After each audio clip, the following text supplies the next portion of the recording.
En este video aprenderemos cómo desincronizar tus contactos desde tu aplicación de Telegram. El proceso es muy sencillo y es similar para los usuarios de Android, así como para los usuarios de iOS. Así que nada de que preocuparse si usted es un usuario de Android.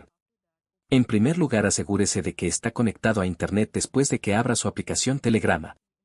En la aplicación de Telegram, abre la configuración y pulsa en Privacidad y Seguridad.